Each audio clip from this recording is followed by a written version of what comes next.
But I'm going to now go across to Ankit for more on that. Extensive damage today. Israel striking 6 Iranian airports. They've also, in fact, gone to the IAEA saying there has to be an urgent meeting. Ankit, just give us an overview of the kind of damage that we've seen in the last few days or so, vis-a-vis the attack on nuclear bases, the nuclear sites, and also the recent today's development of the Iranian airports being damaged by Israel. Well, Sneha, even if you are Donald Trump and you have the world's mightiest military at your disposal, taking down a military or a nuclear facility that sits beneath a mountain which is spread over 200 acres is going to be a big task. And remember, yesterday we showed 6.6 entry points to those bunker buster bombs. Today we are going to analyze how much damage they may have caused. We will start with Fordow facility, as I said, spread over 200 acres. Now, where to hit is going to be a big question. They could have hit here, they could have hit here. Why did those particular 6 points chosen? The answer lies in this picture, which is roughly 20 years old. This picture actually is from 2009. This was taken when this facility was still under construction. Now you have 2 soft points, 2 weak spots. One vent here, and there is another vent which is here.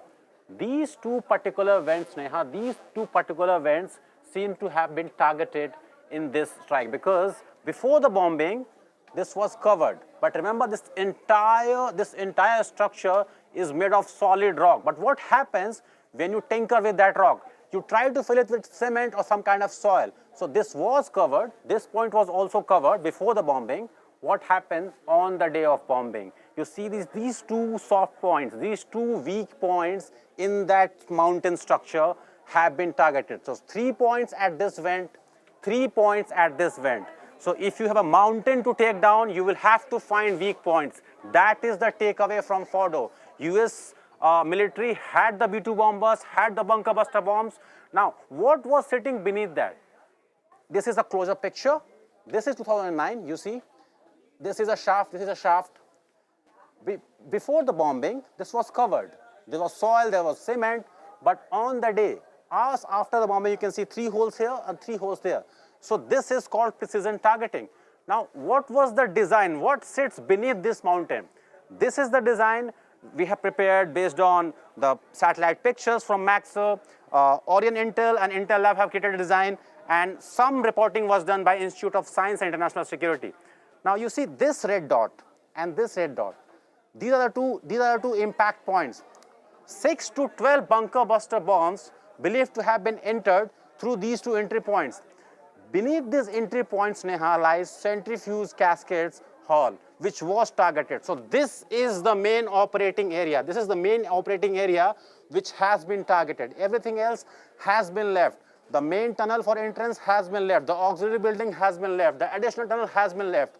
Only this particular area has been targeted. So even if you have 13,000 kilograms of munition, even if it is 20 feet tall, you need precision targeting. So our conclusion from Fordow is that at least the core of this structure has been targeted and should not be able to survive this onslaught. Now the next site which was attacked is Natanz nuclear facility. This is the only other place where the bunker busters was used. You can see there's only 1 hole. 1 B-2 bombers can fire up to 2. So there could be 2 bombs inside that. But what was beneath this facility? Remember, this picture was a day before the attack. Nothing was happening. These spots that you see, these spots were created by the bombings by the Israeli jets, but they did not make an impact. Once the US B-2 bombers dropped these bunker buster bombs, the impact was huge. You can see the hole. But what was beneath that? To know this answer, we have this picture, which is from 2003. Again, you can see the central hall, the key area of the facility seemed to have been struck. Now, these pictures, the next facility, which is Isfahan, these pictures, the audiences might be familiar with. Isfahan has been badly damaged, cruise missiles. No bunker buster bombs here, only cruise missiles. But there's a problem at this facility. This area, while it has been destroyed by missiles, we believe that there are tunnels inside this mountain. There are tunnels inside this mountain which continue to exist there, and Iran may still have some access to this facility. So you might see some action in coming days, maybe from Israel at this particular facility, because remember, no bunker buster bombs have been used at this facility in Isfahan. There are reports that indicate that there are tunnels inside. There are highly enriched uranium that could be inside. Because no bunker busters bombs have been used at this facility, this could be the center point of next phase of conflict between Iran and Israel.